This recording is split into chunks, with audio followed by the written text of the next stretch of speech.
একটি নিরন্তর প্রচেষ্টা।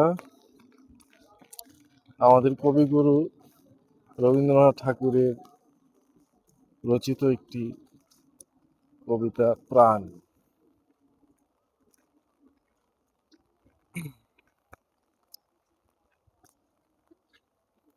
রমজানেরই শেষ দিনে এই কবিতাটি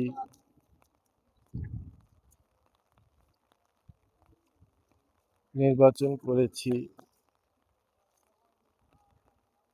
প্রিয় বন্ধুরা, আপনাদের জন্য, আপনাদেরকে শোনানোর জন্য। সবাই মনোযোগ সহকারে শুনে আমাকে বাধিত করবেন এবং মন্তব্য করবেন। কোথাও কোনো ভুল হয়ে থাকলে আশা করি আমার এই আবৃত্তিটুকু আপনাদের মন ছুঁয়ে যাবে। মরিতে চাহি না আমি সুন্দর ভুবনে, মানবের মাঝে আমি বাঁচিবারে চাই। এই সূর্য করে এই পুষ্পিত কাননে, জীবন্ত হৃদয় মাঝে যদি স্থান পায়। ধরায় প্রাণের খেলা চিরতরঙ্গিত, বিরহ মিলন কত হাসি অশ্রুময়। মানবের সুখে দুঃখে গাথিয়া সঙ্গীত, যদি গো রচিত পারি অমর অলেও।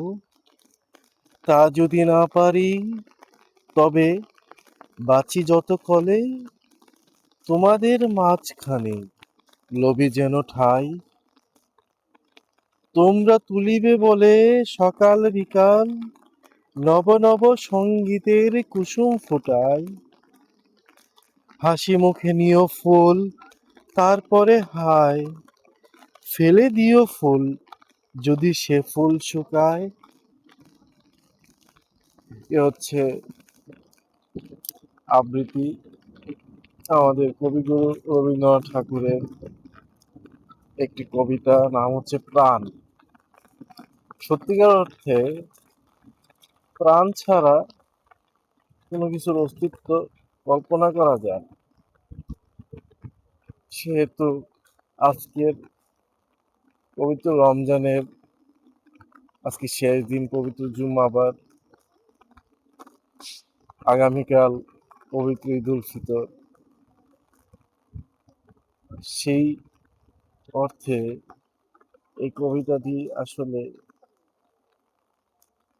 এক অমোঘ বার্তা আমার জীবনে বয়ে এনেছে। সবাইকে ঈদের অগ্রিম শুভেচ্ছা এবং শুভকামনা জানিয়ে এখানে বিদায় নিচ্ছি। এই সুন্দর আবহাওয়া, এই মেঘমৃদুর আবহাওয়া, এই বৃষ্টিস্নাত আবহাওয়া সবাই উপভোগ করুন। সবাই ভালো থাকুন, সুস্থ থাকুন, নিরাপদে থাকুন। আল্লাহ হাফেজ। আসসালামু আলাইকুম। সবাইকে ঈদ মোবারক।